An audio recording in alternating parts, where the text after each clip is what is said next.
Hello guys, good morning. कैसे हैं आप सब? राधे राधे, जय श्री कृष्णा। तो हम लोग टेंस स्टार्ट कर चुके थे और मुझे आशा है और उम्मीद है कि आप लोग मेरा चैनल ज़रूर देख रहे होंगे। और इतना बेसिक से शायद ही कोई पढ़ाता होगा आप लोगों को। अगर आप सच में इंग्लिश सीखना चाहते हैं, सच में अगर आप चाहते हैं कि मुझसे इंग्लिश बने, मुझसे बोलते बने इंग्लिश, मुझसे अच्छी तरह से ग्रामर आए, तो इस चैनल को ज़रूर सब्सक्राइब करें और बेल आइकन की बटन दबाना ना भूलें। तो गाइज़, मैं आप लोग को प्रेजेंट टेंस स्टार्ट मतलब टेंस से ही स्टार्ट कर चुकी थी। आज ये मेरा थर्ड लेक्चर है।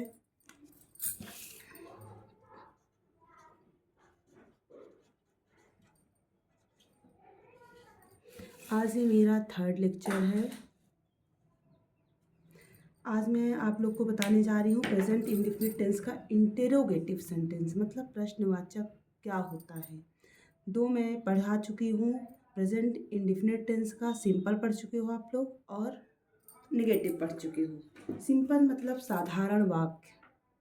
साधारण वाक्य मतलब आप समझ रहे हो, कुछ भी नहीं। मैं जाता हूँ, मैं खाता हूँ, मैं रोता हूँ, मैं हंसता हूँ, ऐसे टाइप के जो सेंटेंस होते हैं।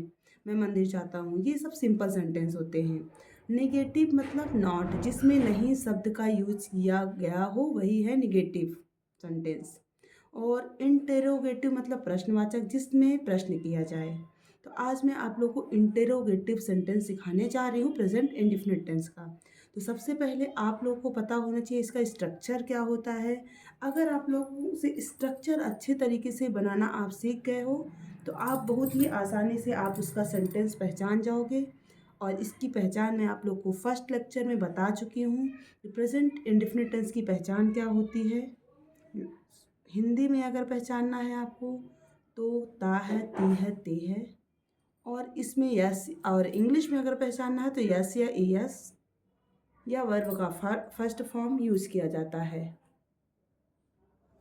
तो आज मैं आप लोग को बता रही हूँ इंटेरोगेटिव सेंटेंस, ठीक है। तो सबसे पहला स्ट्रक्चर इसका सेंटेंस है, क्या आप मंदिर जाते हैं। तो सबसे पहले आप इसको पहचानिए। सबसे पहले आप इंट्रोगेटिव का स्ट्रक्चर सीखिए। होता क्या है, सबसे पहले डू और डज आता है, इसके बाद सब्जेक्ट आता है, फिर वर्ब आता है, फिर ऑब्जेक्ट प्लस क्वेश्चन मार्क लगाना ना भूलें, क्योंकि इंट्रोगेटिव मतलब प्रश्नवाचक, और जहाँ पर भी प्रश्न किया जाए वो क्वेश्चन मार्क ही उसकी पहचान कराता है कि ये कौन सा सेंटेंस है। तो क्या आप मंदिर जाते हैं, तो सबसे पहले आपको क्या करना है, आप मतलब तुम, इंग्लिश में क्या हो गया, तुम। सबसे पहले आपको डू लगाना है कि डज लगाना है, ये आपका आपके सब्जेक्ट के अकॉर्डिंग होगा। अगर आप सब्जेक्ट पहचान गए कि ये कौन सा सब्जेक्ट है, जहाँ पर भी प्लूरल सब्जेक्ट होगा तो आपको डू यूज़ करना है, और सिंगुलर सब्जेक्ट के साथ आपको डज यूज़ करना है।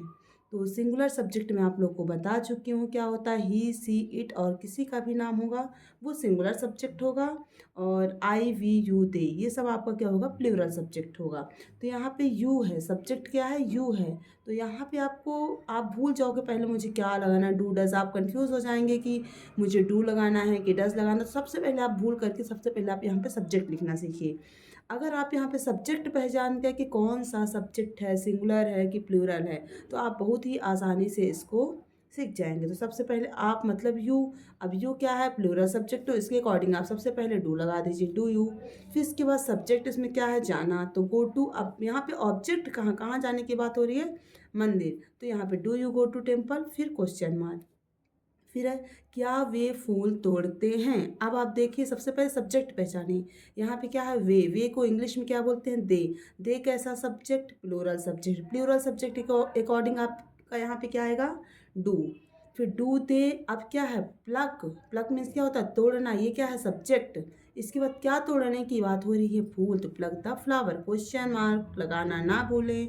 अगर आप क्वेश्चन मार्क लगाना भूल जाते हैं, आप यहाँ से यहाँ तक सारा राइट कर रहे हैं, अगर लास्ट में आप क्वेश्चन मार्क नहीं लगाते हैं तो आपका सेंटेंस रॉन्ग माना जाएगा। नेक्स्ट है, क्या हम अंग्रेजी पढ़ाते हैं। सबसे पहले वी कैसा सब्जेक्ट है, प्लूरल सब्जेक्ट। प्लूरल सब्जेक्ट के अकॉर्डिंग यहाँ पे क्या आएगा, डू आएगा, डू वी। फिर क्या है, पढ़ाना। पढ़ाना का मीन्स होता है टीच, तो do we teach English, question mark लगाना ना भूलें, क्योंकि ये इंटेरोगेटिव सेंटेंस है। इंट्रोगेटिव सेंटेंस की मेन पहचान होती है कि क्वेश्चन मार्क। क्या आप चाय पीते हैं? तो सबसे पहले आप मतलब यू, इसके अकॉर्डिंग आप डू लगाएंगे, डू दे टेक टी। क्या मैं मोबाइल चलाती हूँ? तो सबसे पहले मैं को इंग्लिश में क्या बोलते हैं? आई। आई कैसा सब्जेक्ट है? प्लूरल है, तो प्लूरल के अकॉर्डिंग डू आएगा, डू आई। मोबाइल चलाना, चलाना का ही मीन्स होता है ऑपरेट। मोबाइल चलाने की अगर बात हो रही है तो यहाँ पे हो जाएगा ऑपरेट मोबाइल, क्वेश्चन मार्क। फिर आपका एक और आता है इसी में, निगेटिव प्लस इंट्रोगेटिव। इसमें कुछ, इसको तो बहुत ही इंपॉर्टेंट है ये आपको इसमें निगेटिव भी रहता है, इंट्रोगेटिव भी रहता है। इसमें आपको ये पता होना चाहिए कि इसमें नहीं शब्द का भी यूज़ किया गया है और क्या शब्द का भी यूज़ किया गया है। तो निगेटिव प्लस इंट्रोगेटिव,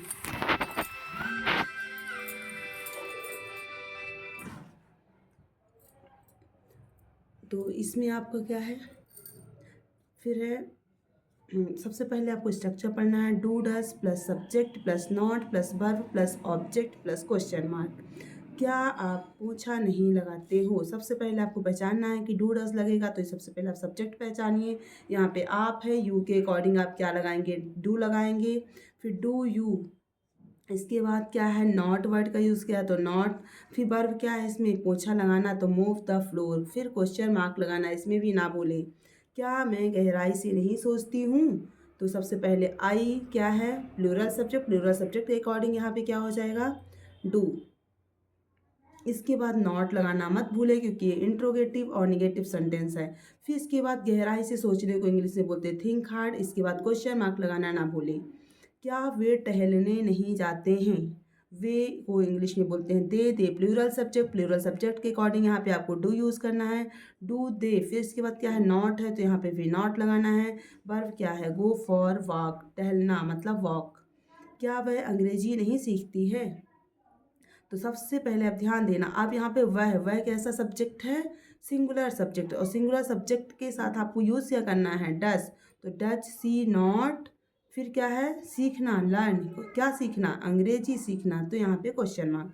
क्या मोहन फुटबॉल नहीं खेलता है? सबसे पहला मोहन पहचानना है कि सिंगुलर सब्जेक्ट है कि प्लूरल सब्जेक्ट है। तो ये कैसा सब्जेक्ट है? सिंगुलर सब्जेक्ट है, तो डस हो जाएगा। फिर मोहन नाम है, तो मोहन का नाम हो जाएगा। फिर इसके बाद आएगा नॉट, तो यहाँ पे भी नॉट आएगा। फिर यहाँ पे खेलने की बात हो रही है तो प्ले। फिर इसके बाद ऑब्जेक्ट क्या है? फुटबॉल, तो फुटबॉल।